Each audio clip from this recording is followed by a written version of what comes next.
जो चीज तुम्हें चाहिए वो तुम्हें यहाँ मिलेगी। और इस तरह सऊदी अरब में दुनिया की सबसे बड़ी ऑयल की डिस्कवरी हुई। The world's largest supplier of oil. Now जैसे ही सऊदी में ऑयल की डिस्कवरी हुई, अब्दुल अजीज की किस्मत इतनी अच्छी थी कि उसके सिर्फ 1 साल बाद दुनिया की सबसे बड़ी जंग शुरू हुई, वर्ल्ड वॉर 2।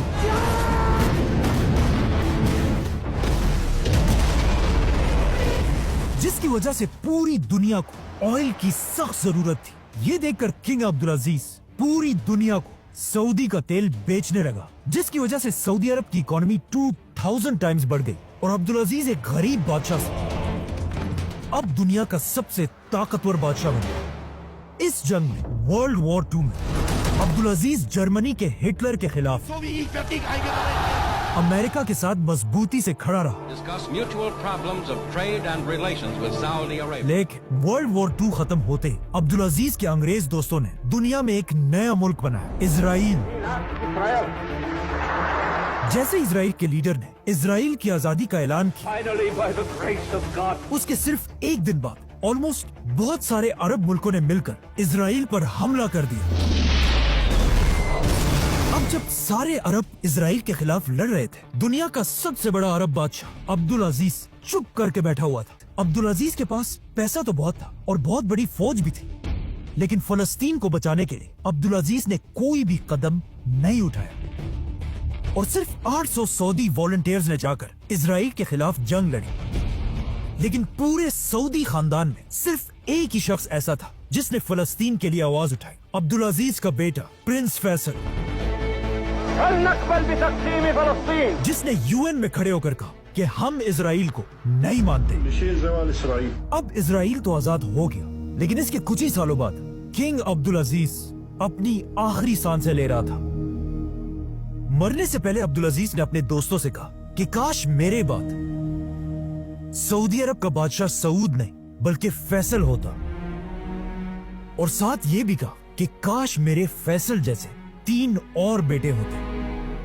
लेकिन फिर भी अपने आखिरी वक्त में अब्दुल अजीज ने फैसल को अपने पास बुलाया और उससे 7 बार कसम ली कि तुम अपने भाई सऊद के साथ वफादार रहोगे। जिसके बाद अब्दुल अजीज के मरते ही उसका बड़ा बेटा सऊद सऊदी अरब का बादशाह बना। लेकिन आखिर क्यों अब्दुल अजीज सऊद की जगह अपने बाद फैसल को बादशाह बनाना चाहता था? क्योंकि उसे पता था कि उसका बड़ा बेटा सऊद एक बहुत ही अय्याश आदमी है। सऊद की 4 बीवियां और उसके हरम में 100 से ज्यादा लौंडियां थी और सऊद के टोटल 115 बच्चे थे और उसकी ये सारी फैमिली उसके 24 लग्जरी पैलेसेस में रहती थी। और सऊद की शराब पीने की आदत का सबको पता था। सऊद ने बादशाह बनते ही सऊदी अरब का सारा खजाना अपने खानदान पर लुटाना शुरू किया। सऊद ने ऐलान किया कि आज के बाद हर शहजादे को खजाने से करोड़ों रुपए दिए जाएंगे।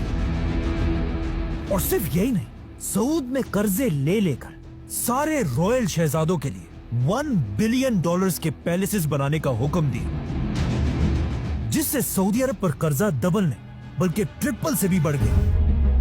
अब जब सऊद सऊदी अरब का सारा पैसा अपनी अय्याशियों पर उड़ा रहा था, उसके खानदान में सिर्फ एक शख्स ऐसा था जो उसे बार बार इस सब से रोक रहा था, सऊद का भाई शाह फैसल। लेकिन सऊद ने शाह फैसल की बातें नहीं मानी, क्योंकि उसे पता था कि हम जितना भी कर्जा लें हमें कोई फर्क नहीं पड़ता। लेकिन ये उसकी बहुत बड़ी गलत फहमी थी, क्योंकि बहुत जल्द सऊद का सारा गुरूर टूटने वाला था। अब तक दुनिया में ऑयल सिर्फ सऊदी और कुछ ही बाकी कंट्रीज में था, लेकिन आहिस्ता आहिस्ता दुनिया के बाकी इलाकों में भी ऑयल डिस्कवर होना शुरू हुई, जिससे दुनिया में ऑयल की सप्लाई तेजी से बढ़ने लगी। Libya was the first company to find oil there, and अब जब ऑयल की सप्लाई पूरी दुनिया में बहुत ही ज्यादा बढ़ गई, तो ऑफ कोर्स ऑयल की प्राइस नीचे गिरने लगी और सऊदी अरब के खजाने खाली होने लगे। अब सऊद फंस चुका था, क्योंकि उसने कर्जे बहुत ज्यादा ले लिए थे और उन्हें वापस करने के लिए सऊद के पास पैसे नहीं थे।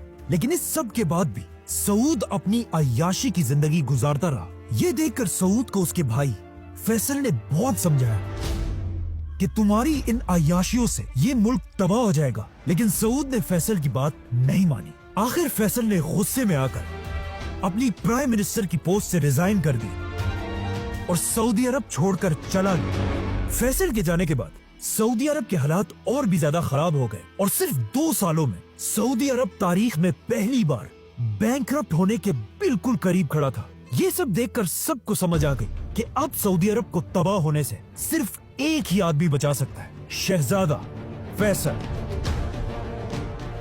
ये देखकर सऊदी खानदान और वहाबी खानदान ने मिलकर फैसल के सामने हाथ जोड़े कि आप प्लीज अपने भाई सऊद को हटाकर खुद सऊदी अरब के बादशाह बन जाएं, वरना ये मुल्क तबाह हो जाएगा। अब आप ही हमारी मदद कर सकते। लेकिन फैसल ने कहा नहीं, मैं ऐसा नहीं कर सकता, क्योंकि फैसल को वो दिन याद था जब उसने अपने बाप अब्दुल अजीज के सामने कसम खाई थी कि वो हमेशा सऊद के साथ वफादार रहेगा।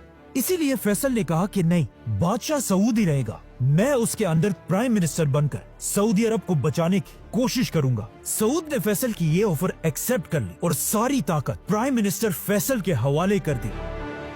फैसल ने आते ही सबसे पहले शहजादों की सारी आयाशियां खत्म कर दी, उनको दिए जाने वाले करोड़ों रुपए बंद कर दिए और इन शहजादों के लग्जरी पैलेसेस छीनकर वहां गवर्नमेंट ऑफिसेस बनाए।